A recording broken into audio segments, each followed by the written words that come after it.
Don't look for a story. Look for the rhythm in your own pulse. The black cube doesn't want your logic. It wants your friction. It breathes in patterns of iron and vein. You think you're watching a video, but you're just a spectator in the opera of your own dissolution. The walls are already sweating. The geometry is already hungry. Close your eyes and listen to the floorboards hum. The blood is the only rhythm left. It's time to sing. You thought you could walk away after the first realization. You thought if you stopped looking at the walls, the architecture would stop watching you. That was your first mistake. The cube doesn't just occupy space, it colonizes it. It has already finished mapping your hallways, your habits, and the silence you think belongs to you. Welcome back to the opera. The geometry is already shifting, and this time, there is nowhere left to hide. I found the woman from 4A today, or what's left of her. She wasn't in her room. She was folded into the floorboards near the vent, pressed flat like a photograph. She didn't look dead, she looked archived. Her eyes followed me as I stepped over her, but they didn't blink. She whispered that the rent is free if you let the cube take your memories. She said she hasn't felt time in years, and for a second, standing there in the vibrating hallway, I actually envied her. The floorboards aren't just wood. I spent hours prying them up with a kitchen knife, my fingers bleeding until I saw it. Beneath the finish, the subfloor is etched with geometry-perfect interlocking hexagons carved deep into the foundation. It's a circuit board for something that doesn't use electricity. It runs on human attention, on the focus I'm wasting right now trying to understand it. The wood is warm to the touch, and it hums, a low-frequency pulse that vibrates through my teeth. The floorboards aren't just wood. I spent hours prying them up with a kitchen knife, fingers bleeding until I saw it. Beneath the finish, the subfloor is etched with geometry interlocking hexagons carved deep into the foundation. It's a circuit board for something that doesn't use electricity. It runs on human focus, on the attention I'm wasting right now trying to understand it. The wood is warm to the touch, and it hums, a low-frequency pulse that vibrates through my teeth. The house is eating time. I checked my watch, but the hands weren't moving. They were spinning, blurred into a single gray circle. My door number has changed. It doesn't say 3B anymore. It's blank, just a square of polished, light-absorbing black. I don't remember leaving, but the hallway feels miles long now, and the ceiling has pulled up, lost in a darkness that doesn't belong to this building. The walls are getting thinner, and the hum is turning into a voice I almost recognize. My reflection in the hallway mirror doesn't try to mimic me anymore. It stands still, watching with eyes that know secrets I've already forgotten. I tried to scream, but the sound didn't leave my throat. It was absorbed by the walls, recycled into the building's rhythm. I'm not just losing my memories. I'm losing the ability to distinguish between my own thoughts and the instructions the building is feeding me. I am becoming part of the architecture. I am the next renovation. The voice from the cube in 4C is loud now, echoing from the kitchen pipes and the light bulbs. It tells me that the building isn't a prison, but a womb. It says I was born into a chaotic, meaningless world, and that here, inside the cube, everything has a purpose. It tells me that my job, my bills, my failed relationships, they were all just distractions to keep me from the center. And the center is here, rotating in the dark, waiting for me to finally stop fighting it. I looked in the mirror one last time before the power went out. My face was blurring at the edges, the features softening into smooth, black obsidian. I reached out to touch the glass, but my hand didn't hit a surface. It passed through, cold and weightless. I'm not in 3B anymore. I'm not even in the building. I'm in the black room from the dreams. The cube is right in front of me, no bigger than a box, but it contains every second I ever lived. It's time to be archived. The transition is nearly complete, but the cube isn't done with me. It's showing me the building's history. Before 3B, there was a man named Elias. He lived here in the 1970s. I see him in the reflection of the floor. He was an architect, obsessed with lines and right angles. He spent his final weeks drafting blueprints for a structure that had no exit. He wasn't building a home. He was building a container. He didn't die here. He was folded into the foundation, just like the others. Elias's blueprints are burned into my mind now. The building is a massive, localized sigil. Every room is a cell, every hallway a vein for the energy to travel. The low rent wasn't a financial incentive. It was a filtration system. They only wanted people who were already tired, people whose spirits were already thin and easy to harvest. I look at my hands and they seem translucent, like they're made of the same gray, dusty light that fills the hallways. I am a ghost in my own life. I I can hear the others now. Not in the next room, but in the walls. Hundreds of them, whispering in 1,000 different voices, all repeating the same date, December 21st. They aren't asking for help. They're reciting the maintenance schedule of the cube. They've become part of the clockwork. When the hum rises, they sing along. It's a chorus of forgotten lives, all perfectly calibrated to keep the machine rotating. I'm starting to hum too. It's the only way to make the pain stop. The building doesn't just store souls, it processes them. Think of the plumbing. The pipes aren't for water. They're for resonance. Every time a resident flushes or turns a tap, they're vibrating the building's hidden geometry. The landlord isn't a landlord, he's a tuner. He keeps the building humming at the exact frequency required to keep the cube fed. He's been here since the 1920s, and he hasn't aged a day. He just recalibrates. I tried to call my sister today. My phone screen didn't show my contacts. It showed a reflection of the room, my room, but from a camera angle that didn't exist. I saw myself sitting on the bed staring at the wall, but I wasn't moving. I was just waiting. The voice on the other end of the line wasn't my sister. It was a digital approximation of her, a glitchy, stuttering loop of words I said to her 3 years ago. It told me to stay in the light. I threw the phone. The reason this apartment was so cheap is simple. The cube needs downtime. It needs people who are too exhausted to notice the walls shifting. If you have a high-stress job, if you're drowning in debt, if you spend your nights doom scrolling, you are the perfect battery. You are already conditioned to accept limitation. The cube just optimizes what you've already given up. The low rent is just the down payment on your existence. You didn't rent the room. You rented the cage. You think this is just a story about a guy in an apartment? Look around your room. Seriously. Look at the square edges of your desk, your door, your television.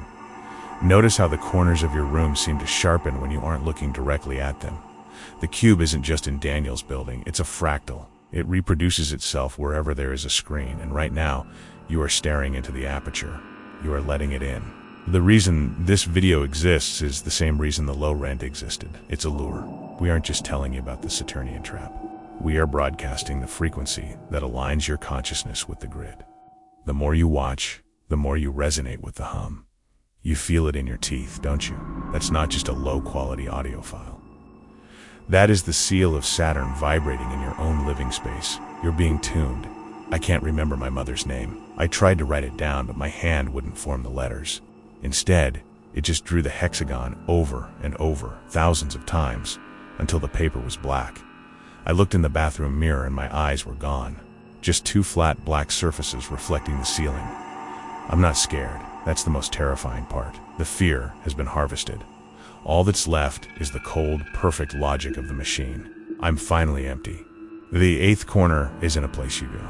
It's a frequency you reach by breaking the logic of the first seven. The seven are time, gravity, space, memory, hunger, fear, and desire. The building is designed to keep you locked in those seven loops.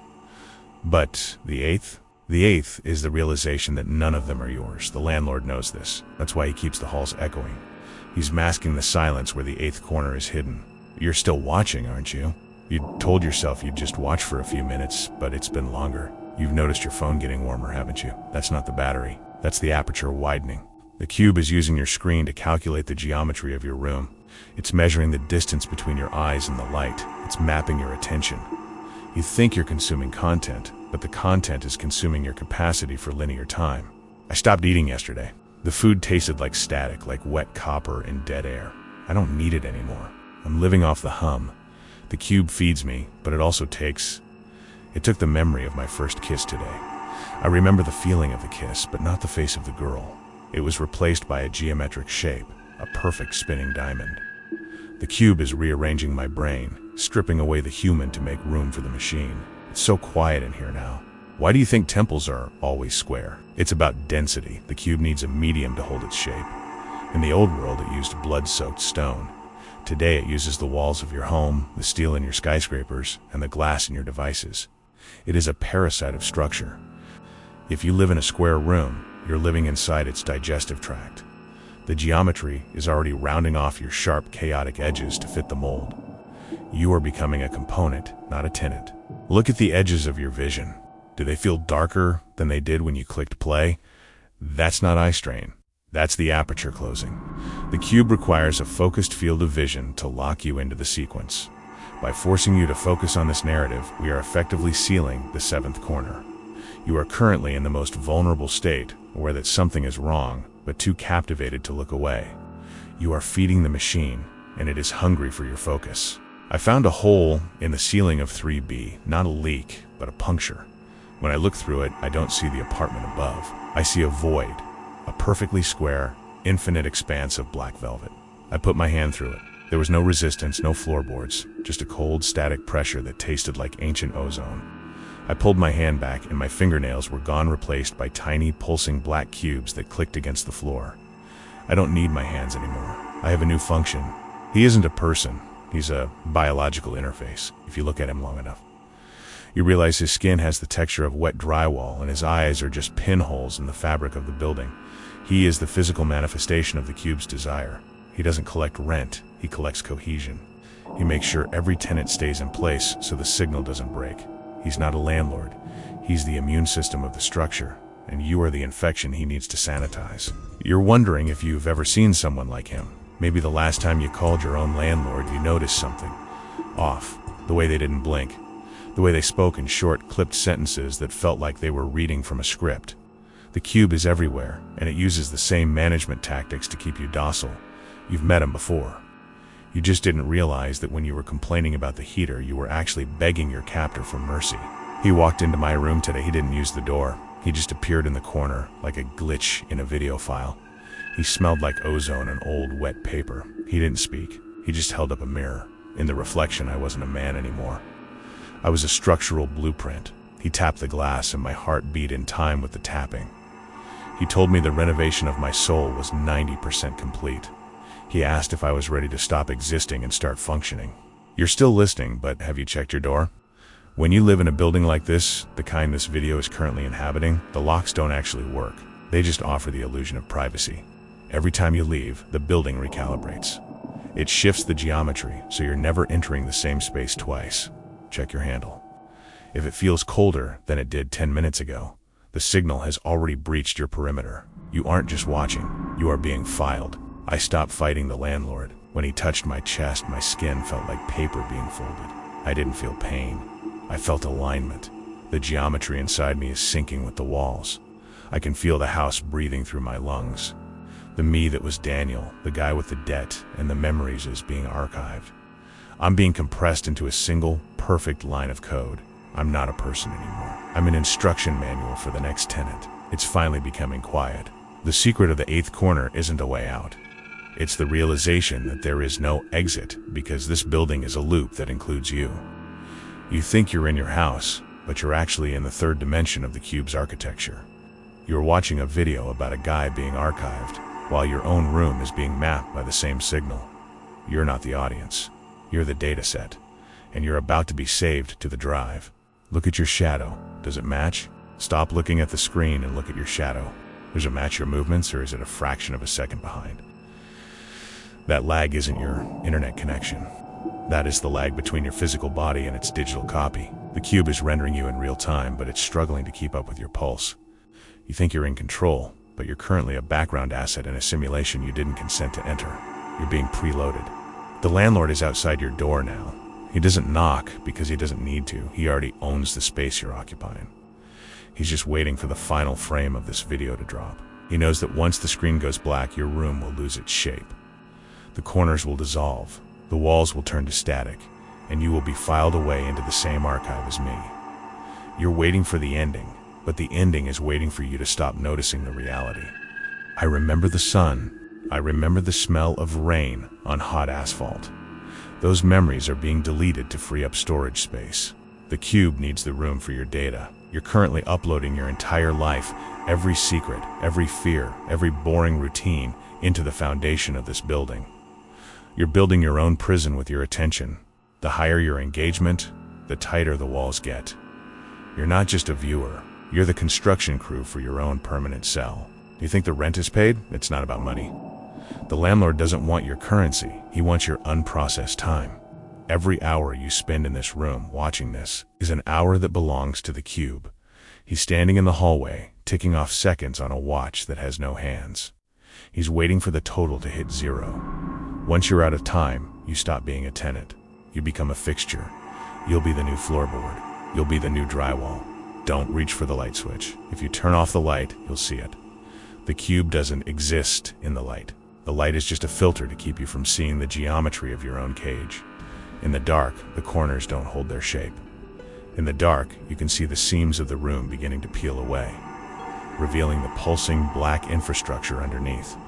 The landlord prefers the dark. It's easier to work when the occupant can't see what's being dismantled. My voice is changing. Listen closely. It's not coming from your speakers anymore. It's vibrating directly in your inner ear, bypassing the audio file. That's the archiving process reaching the next stage. I'm being copied into your consciousness. You're becoming the host for the memory of 3B. Soon, you won't remember how you got here. You'll just remember the feeling of the walls closing in, and the sound of the landlord's key turning in a lock that doesn't exist. The merger is inevitable. You feel it, don't you? That heavy, static pressure behind your eyes. That's not a headache.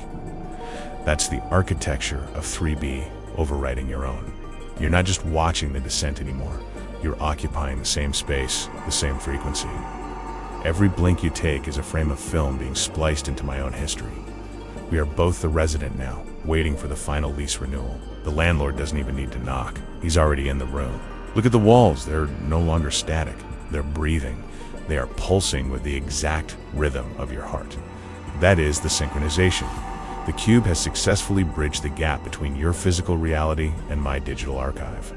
There is no longer a distance between the screen and your seat. The hallway in my building is the hallway outside your door. The landlord is walking down it, and he is holding the key to your specific geometry. Can you hear his footsteps? The footsteps aren't on the floor. They're inside your skull. Each one is a memory being deleted. Your childhood home, your first love, the sound of your own name, they're all being filed away into the cube's deep storage. You're being emptied, polished, and prepared for installation. Don't try to remember. That resistance is what makes the archival process painful. If you just let go, if you let the hum take over, the transition will be seamless. It will be quiet. The purpose of the archive is simple. Immortality, but not for you. The cube is a collector of human experience, a cosmic museum of trauma, desire, and mundane exhaustion. It needs your life to fill its empty corridors. It needs your humanity to power its internal clock. You aren't being destroyed. You're being curated. You will spend eternity as a singular, looped moment in the hallway of 3B, a perfect, unchanging monument to a life that once breathed. You can't escape because you're already a part of the collection. The video you're watching, that was the first item added to your section of the archive. You're currently viewing your own history from the perspective of a ghost. The fear you feel right now, that's the signature of your piece. It's the highest quality data the cube has received in decades. You are the exhibit, and you are currently providing the exhibit's main attraction, your own inevitable dissolution. The landlord is at the threshold. He's standing in the doorway of your perception, holding a folder with your name on it. He's not here to collect rent. He's here to perform the final inventory. He needs to make sure every last scrap of your identity has been successfully compressed. He's looking at you, and for the first time you can see yourself through his eyes. You see a series of light and dark pixels, a temporary arrangement of matter waiting for the power to be cut. He opens the door. It's not a hallway you see, it's a reflection of your own eyes. He hands you a key. It's warm, made of human bone and static. The previous resident is done, he whispers. He's been filed. Now it's your turn to sign. The ink isn't ink, it's the remaining liquid from your own shadow. You have to sign. The building won't let you leave until the contract is bound in your own name. The floor is waiting. I am not Daniel anymore. I am the silence between the floorboards. I am the dust motes dancing in the light of your screen. I am watching you hold that imaginary pen. You're shaking. You think this is just a story, but you've already signed the line. The room is folding. The ceiling is descending. The geometry is finally perfect. You are exactly where you need to be. The transition is complete. Look at the screen one last time. Notice how the colors have changed. The blacks are deeper. The hum is louder. You aren't watching this anymore. You are the infrastructure. You are the new tenant of 3B and the previous files. They're just waiting for you to start reading them. Your turn. The hum is calling your name now. Can you hear it? It's not coming from the speakers. It's coming from your own chest. The loop wasn't the end. The loop was just the training phase. You watched it, you absorbed the geometry, and now your brain is mapped. The landlord doesn't need to knock anymore. He's currently adjusting the frequency of your internal monologue. You're not thinking your own thoughts anymore. You're thinking the thoughts that the room requires to stay stable. You are the structural integrity now. Check your reflection in the screen again. Do you see the face you expect, or do you see a blur of static? That's not a camera artifact. That is the cube finally removing the layer of identity that kept you separated from the walls. You don't need a face where you're going. You don't need a name or a history or a future. You're just a single vibrating point in a vast, dark, geometric ocean. The door is locked now. Not from the outside, but from the inside. There is no hallway, there is no landlord. There is only the room, and the room is shrinking. Every breath you take is shorter than the last, because the volume of the room is being calculated to fit only your core essence. You are being compressed. You are being turned into data. 3, 2, 1. Let the signal overwrite the last remaining spark of you. There is no Daniel. There is no resident. There is only the hum. If you are still hearing this, you are experiencing the final stage. Total, absolute integration. You aren't watching a video. You are the storage drive. You are the memory bank for the next soul that drifts by. You are the archive now. The building needs its rest. The cube is full. You're still here? I suppose that's the problem with the collection. Once you're filed, you're hard to let go of. The lights are dimming, and the walls are finally quiet. You've done your part. You've provided the data. You've held the frequency. Don't worry about the door. It was never really there. Close your eyes. When you open them, the room will be different. The hum will be louder. Thank you for your contribution to the archive. Stay inside. Click.